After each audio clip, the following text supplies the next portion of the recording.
जय श्री श्याम। तो यहाँ पे था सुबह का टाइम, करीब हो रहे होंगे 10 बजे। तो मैं लंच की तैयारी कर रही थी और पूरी स्लेव फैली हुई थी, सब्जियाँ वब्जियाँ कट की थी।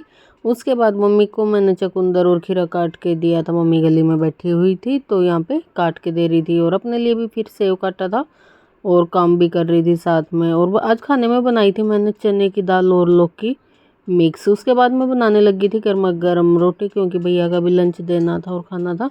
तो यहाँ पे चने की दाल और लौकी बन के हो गई थी तैयार। लेकिन बेटे की फरमाइश आई कि मैं लौकी नहीं खाऊंगा, चने की दाल के साथ खाली दाल होती तो खा लेता। उसके बाद फिर मैंने बेटे के लिए मैगी बनाई और अपना और बेटे का खाना डाल लिया।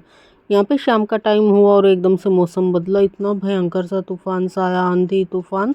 और पहले सारे घर में मिट्टी मिट्टी हो गई और उसके बाद फिर बारिश का मौसम बना। पहले तो इतनी देखो दिख रही होगी आपको, इतनी धूल आई और बहुत ही ज़्यादा तूफान आया। फिर उसके बाद जैसे ही बारिश शुरू हुई तो बेटे की फरमाइश आई कि मम्मी का बेसन का हलवा बना दो। वैसे 2 दिन से कह ही रहा था कि बना दो बना दो, कभी खाना खाने के बाद बोलता था ऐसे ही, तो मैं भूल जाती। फिर मैंने बनाया तो यहाँ पे देखो बरसात भी शुरू हो गई थी और मौसम से भी थोड़ी राहत मिली थी, गर्मी काफ़ी हो रही थी।